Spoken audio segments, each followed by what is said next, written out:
Yesterday, December 7th, 1941, a date which will live in infamy. It's hard for me to imagine today that somebody pick you up and incarcerate you, put you in jail, and have no trial, no, what did you do? You're innocent until you're proven guilty, but instead you're guilty until you can prove you're innocent. I mean, why would they incarcerate a 3-year-old? It was really tough. And so we were there, my sister and I were there the duration of the war. We're setting a standard for the rest of the world in the treatment of people who may have loyalties to an enemy nation.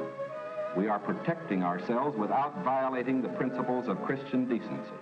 And we won't change this fundamental decency no matter what.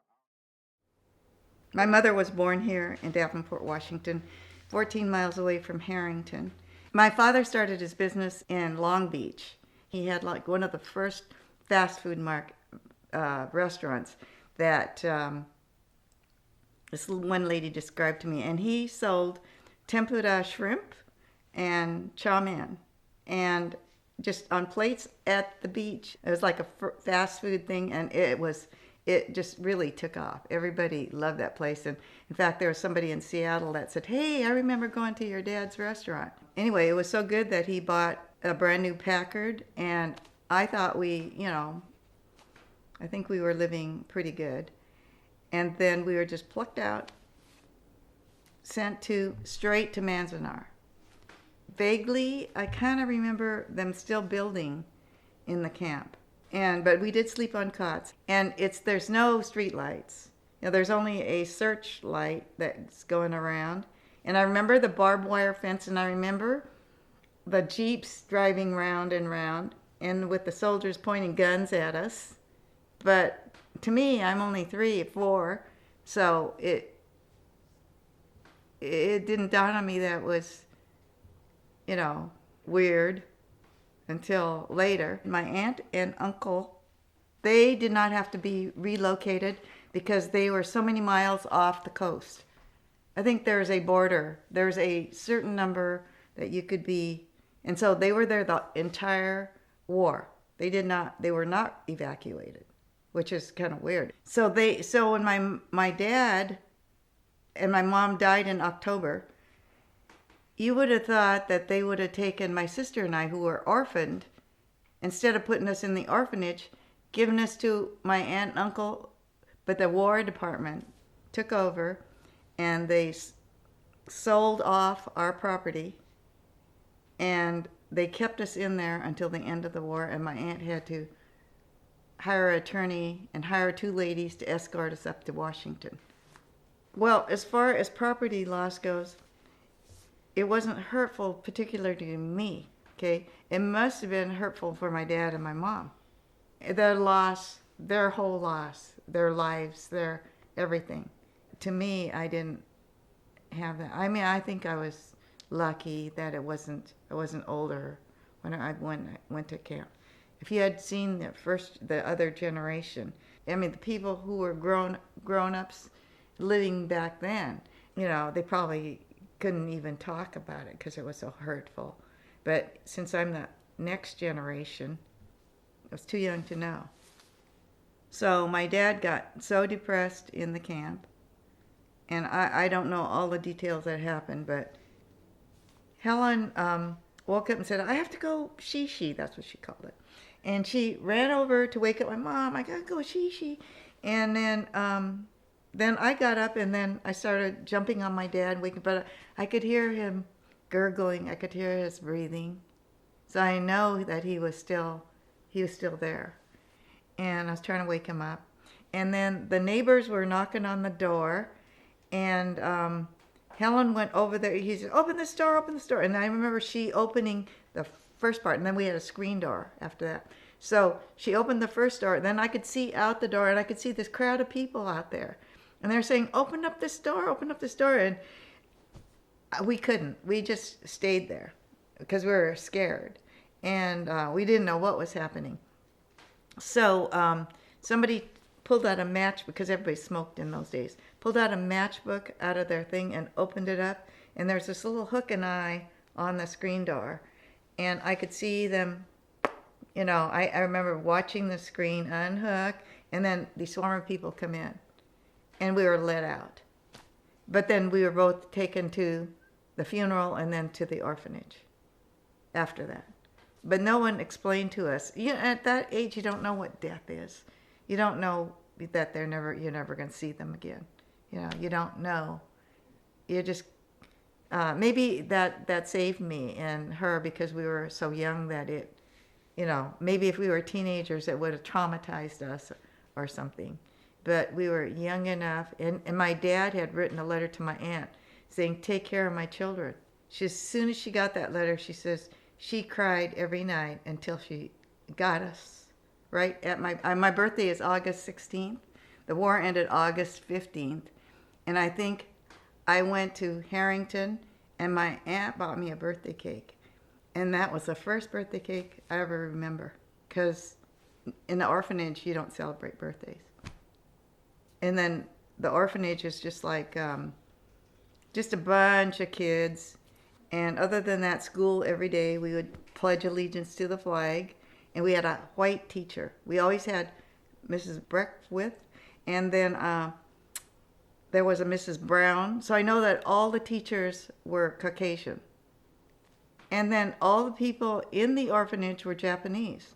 I don't remember seeing a white person except for the teacher and the soldiers. I don't ever remember seeing a Japanese person guarding the Japanese people. But I know there were people that were leaving, and they were leaving to go to either back east, finishing their education, or joining the service. So they were joining the service. These Japanese soldiers were going off to war, and their parents were incarcerated. So that was really bad. It's official. It's all over. It's total victory. I remember coming out with the orphans were the last to get out of camp. We were the very last. It was empty, but I can just remember on the way up on the train, Elizabeth and Margaret renamed Himeko and me, who was Shizuko. He says, we're going to rename you because no one will ever be able to pronounce your names. So because my name was Shizuko, it started Shizuko, they picked Sharon. So on the way up to Harrington, to this little town of Harrington, I became Sharon. And my sister, whose name my father and mother named her Himeko, they wrote it, so it says Japan and America. So they renamed her. We never used these names after this. She became Helen. So Helen and Sharon, and we changed our names. Going up to Harrington, it's nothing official, but when I got up there, I said my name is Sharon. It's Sharon. So everybody could pronounce it. But it's funny because everybody there, my mother Sakaya, my cousin Takagi, Sadao, Josho, they all kept their Japanese names. So it was kind of weird that we got up there and we had these English names.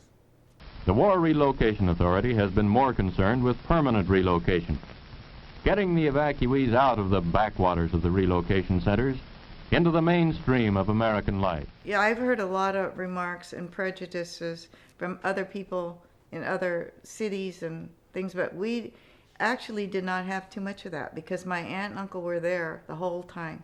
But the newspapers all had Japs in it, Jap planes, Jap this, Jap that, and it was really insulting. You could feel it. Well, you know what? The U.S., I think they hide things until much later because you don't realize how badly they treated Indians and Asians, the Chinese, the Japanese, until later. This United States, if they could pull up all the stuff that they have on them, it's bad from the very beginning. I think that the older white people, because they're Christians and they have their set way, they believe that theirs is the only way, but that's not. The United States shouldn't, it shouldn't be like that. They have their way, and it's no matter what you believe, there could be, then that's what this country is about, is freedom. Freedom, period. I think we are progressing. I mean, it's slow, but you wish it would progress better, because everybody should have the freedom, right to choose. There should not be that prejudice in anything, And I think a lot of Japanese people object to when they were going to incarcerate the Muslims. It's our right and our obligation to segregate them from the normal community for the duration of the conflict. They said, you can't make that mistake again. You've done it once. That was a big mistake, and there was, it was a big mistake.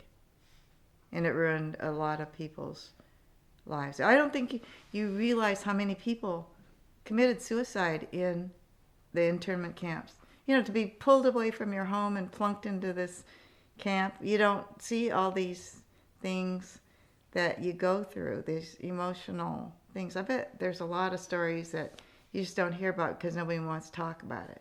But yeah, I think it was harder on my aunt, my uncle, my cousin. The adults, it probably had to be, really traumatic. When I really understood it is when I had my own children. You have your own children that you're responsible for, and you could think about your parents letting you go. I mean, how traumatic is it to give away a child or to kill yourselves over it? And I probably won't understand that completely unless I maybe read up on the Japanese customs or what they thought. I don't know what they thought, but I blame it on my dad, because he's the one who killed my mother and murdered himself and gave away his children. But I could just think of my mother, 27 years old, giving up her kids. When you see your own kids and you watch them grow up and you have all this love for them, how could you do that? To me, I see it that way. I think when things happen, it's too hurtful to talk about. You just want to get over it right now and go on with your life. And then when you get older, you can talk about it because it's not as hurtful as it was at that time. Now, it's just looking back, it's just like reading a book, kind of.